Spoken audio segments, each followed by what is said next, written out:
నీ అన్న, నీ తమ్ముడు, నీ అక్క, నీ చెల్లి, వారితో నీకున్నటువంటి సహవాసం, వారితో నీకున్నటువంటి హృదయములు పెనవేసుకునేటటువంటి అన్యోన్యమైన సహవాసము నుండి నేను ఉన్నత స్థితి, నువ్వు నిమ్న స్థితిలో ఉన్నావు అన్న విభజన తీసుకుని వచ్చే అహం నీలో ఏమైనా ఉందా? ఈరోజు ఉదయకాలం మనల్ని మనం పరీక్షించుకోమని ప్రార్థిస్తున్నాను. ఎందుకు ఈ మాటలు చెప్తున్నాను గుర్తుంచుకోండి.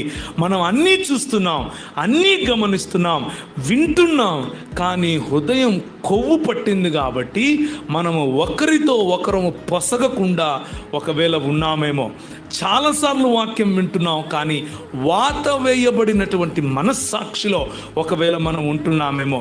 పాపము గురించి, పాపపు ఒప్పుకోలు గురించి ఇక్కడ నుంచి పెద్దలు చెబుతూనే ఉన్నారు, కానీ మన హృదయము క్రొవ్విందేమో అన్న విషయాన్ని జ్ఞాపకం చేసుకోవాలి.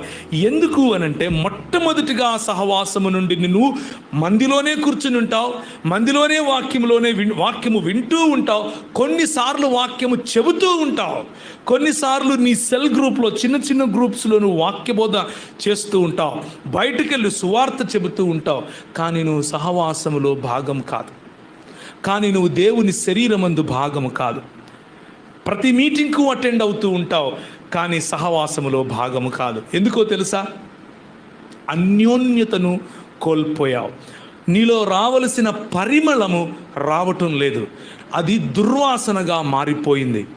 ఎదుటి వ్యక్తిని వాడి భాష కారణంగా, ఎదుటి వ్యక్తిని వాడికున్న బలహీనతల కారణంగా, ఎదుటి వ్యక్తిని వాడికున్నటువంటి నేపథ్యం కారణంగా, ఎదుటి వ్యక్తిని ఆయనకున్నటువంటి అవగాహనలో కొంచెం నీ ఉద్దేశములో నీకున్న అవగాహన కంటే తక్కువ అవగాహన వాడు అన్నటువంటి కారణము చేత, కేవలము ఇటువంటి బాహ్య కారణాల చేత ఆ వ్యక్తిని తూలనాడేటటువంటి స్థితి, ఆ వ్యక్తిని నిమ్న స్థాయిగా చూసే స్థితి, ఆ వ్యక్తిని అందరి ముందు అవమానపరిచే స్థితి, లేకపోతే హృదయములో ఆ వ్యక్తిని చంపేటటువంటి స్థితి, కొన్నిసార్లు క్యారెక్టర్ అసాసినేషన్ చేసేటటువంటి స్థితి, కొన్నిసార్లు బయట నవ్వుతూ ఆ వ్యక్తిని నీకు శుభము కలుగుగాక అని చెప్పి లోపల నీ మొహం చూసుకో ఎలా ఉందో అన్నటువంటి స్థితి.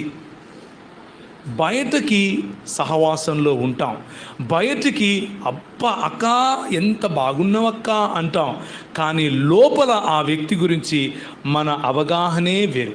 లోపల ఆ వ్యక్తి గురించి, ఆ అన్నను గురించి మనకున్నటువంటి అసలు ఆ అభిప్రాయమే వేరు.